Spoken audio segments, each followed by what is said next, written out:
O que nós temos que levar em conta com tudo aquilo que a gente já expôs é que nós estamos, ao longo de séculos, compondo o conhecimento através de um antagonismo entre fé e razão. A fé e a razão oscila entre um compromisso apaziguador e a tragédia interior. O que quer dizer isso? A oscilação é entre razão, onde a gente busca estabelecer o que é a verdade, e a fé, em que a gente acredita simplesmente num ser superior. E esse ser superior estaria, vamos dizer, no timão da canoa que nos leva pelos rios da vida. Pascal é a oposição complementar entre a ordem absurda da fé e a ordem empírico-racional da ciência. Quer dizer, ou eu acredito naquilo que me dizem, o que atualmente é a regra fundamental nas escolas, onde o aluno senta em sala de aula e tem que acreditar naquilo que o professor afirma, só pena não conseguir sucesso na sua evolução dentro da universidade. No momento em que ele diz, mas me demonstra isso, me dá a fundamentação disso. Não, mas isso não está no programa. Então, essa fé e a razão, elas vêm numa franca briga, já fazem praticamente 2000 anos. Descartes afirmava que a ciência e a filosofia colocam-se sob a proteção de Deus, dos filósofos e dos cientistas. Ele afirma, Deus me ilumina, Deus me diz o que eu devo dizer. Ele faz então recuar aquele Deus de Abraão e Jacó, em que hoje é estudado na Cabala, ou sempre foi estudado na Cabala, que trouxe esse conhecimento ao mundo, que está rebrotando, no sentido de dizer, não existe religião, existe efetivamente uma energia universal que está a regular as coisas no mundo. Isso não quer dizer que o homem está sujeito ao livre-arbítrio de Deus. O homem tem a sua participação na medida em que ele pode optar entre o bem e o mal. É essa a imagem que se fala, que se diz. Mas esta forma de pensamento, em que se buscava essencialmente em Platão, em Aristóteles, a identificação das coisas e o conhecimento da realidade, isso foi afastado aos poucos do conhecimento ou das matrizes de conhecimento, para que nela se estabelecesse uma forma que permitia aos púlpitos das religiões, tanto a muçulmana como a cristã, a impor os seus, o império religioso. Eu não estou contra a religião. Eu acho que as questões do espírito devem ser tratadas pela religião. Mas o que se fazia e o que se está fazendo é utilizar esta propagação da fé como forma de consolidação de uma elite religiosa. Nós não precisamos ir longe, vamos nos últimos 500 anos e verificamos todas as situações de fogueiras, todas as situações de declaração de hereges, eram exatamente porque eles não concordavam com aquilo que o bispo dizia na sua região. E isso foi transmitido pela ciência. Então a ciência se repartiu entre dois polos. Um, pela verdade estabelecida por via da experiência. E a outra verdade que se refletia mais ou menos no social, passou a ser utilizado pela religião para impor um poder, e por isso que sempre o poder e a religiosidade caminham juntos.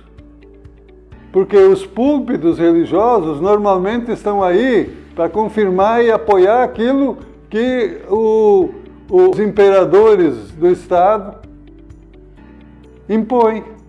Então, nós temos que nos dar conta que essa forma de pensar, que impõe que alguém acredita e outro tem o poder de dizer o que é verdade, está superado. A gente teria que voltar àquela situação dos pré-socráticos e diz que o ponto de partida em que Heráclito desloca o problema do enfoque lógico-linguístico ou meramente retórico para o problema da constituição da realidade ou da natureza das físicas. Então Heráclito, 500 anos, 600 anos antes de Cristo, já dizia, vamos olhar o que existe. E aí ele impõe aqueles dois termos, tudo flui. Quer dizer, tudo anda, tudo se transforma. Supõe que a realidade é em estado de movimento e permanente transformação. A física não é ser, também é não ser, também é não ser, mas tudo isso efetivado num terceiro estado, o devir. Então bom, deixou de ser. Não é, bom, mas está sendo agora. Então, o que ele transformou? Eu só dizer, esse momento passou, o outro ainda não veio, mas no próximo, ele está aqui, mas já é passado. Ele falou, ele impôs nesse dilema do ser e não ser, uma espécie de axioma. Só pode-se examinar o mundo dentro de uma rotina, de um devir constante.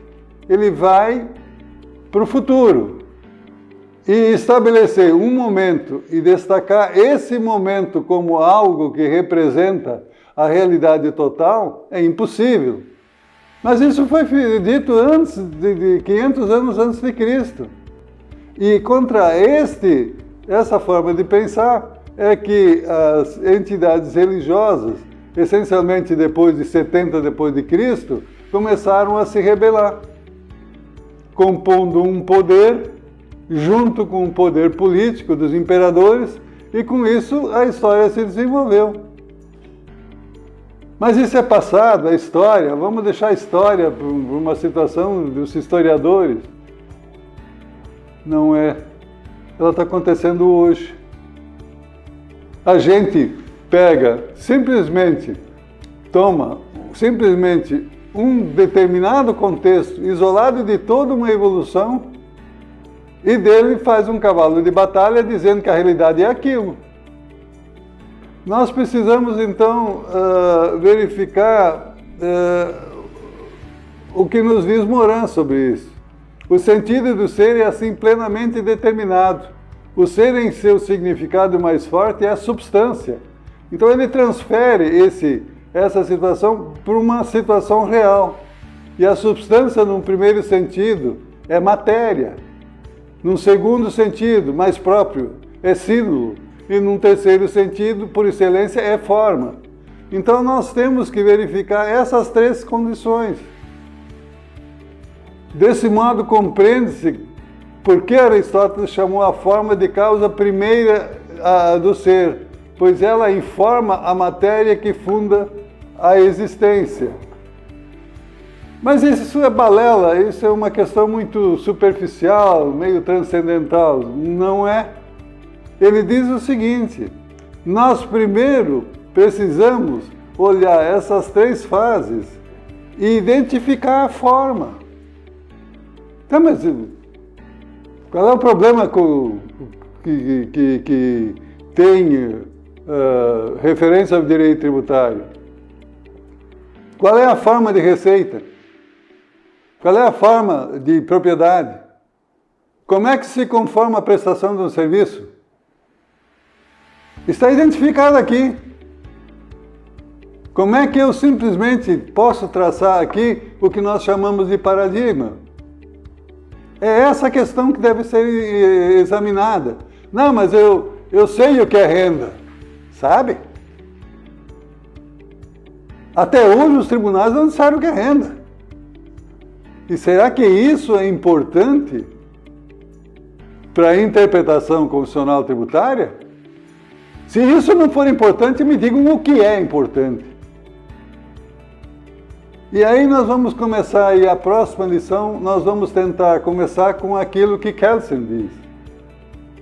Nós estamos num mundo imaginário, aplicando conceitos que são absolutamente, aliás, estão absolutamente afastados da realidade. Eu só digo uma coisa, quando se examinou a questão do prejuízo fiscal nas empresas, que é uma questão que se estabelece dentro daquela rotação das atividades empresariais, em que num ano se tem prejuízo e no outro ano pode-se ter lucro, e o prejuízo de hoje é incorrido para que o ano que vem ou nos anos seguintes se tenha lucro. Então o prejuízo está inserido nessa continuidade que lá, 600 anos antes de Cristo, a ciência já dizia, tudo se transforma em qualquer momento. E o Supremo Tribunal Federal, num voto absolutamente infundado, diz, não, o prejuízo fiscal é simplesmente um incentivo que a lei dá para o empresário relapso. Então, é um benefício fiscal. Logo, a lei pode simplesmente dizer se ele pode ou não pode ser compensado com os lucros futuros. O que a gente tem que, então, levar em conta é de que a forma de pensar, ela se reflete na nossa forma de identificar a realidade. Então, prejuízo fiscal, que é uma questão que se estabelece dentro do fluxo negocial.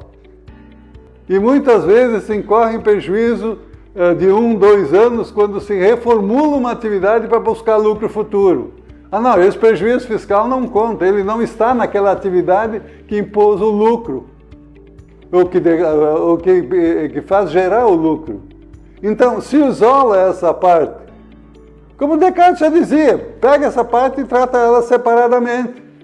Mas como é que eu vou examinar um prejuízo fiscal se eu não inseri-lo, não integrá-lo no fluxo das atividades empresariais? Então, não, mas vai falar dos pré-socráticos. Claro que tem que falar. Por que tem que falar? Porque eles já diziam que o mundo é um fluxo de atividades. Ele está em movimento constante. E aí vem o cientista do direito e para o mundo. Mas no momento que ele parou o mundo, ele já fluiu para uma outra posição. Então, o ser e o não ser, ela é uma situação que se vincula na nossa atividade diária. E ele foi representado naquela fórmula que todo mundo conhece, dizendo que, olha, tu não consegue entrar num rio e sair do mesmo rio. Mas considerar aquele momento do fluxo da água no rio em que a pessoa entra, isoladamente, é praticamente impossível. Porque esse rio se forma nas montanhas, nas geleiras, nas vertentes. E ele vai desaparecer na medida em que essa forma de vertente desaparecer. Então o rio é um exemplo da complexidade do mundo dentro do qual nós temos que operar e pensar. E dentro desta realidade complexa, nós temos que estabelecer a verdade que a gente quer estabelecer como uma realidade que pode ser tomada como uma forma de verdade. Nós vamos examinar isso agora, na hora seguinte, como isso é tratado por Kelsen. Exatamente para mostrar que essa forma kelsiana de pensar está superada. É essa a ideia que nós vamos seguir na próxima aula.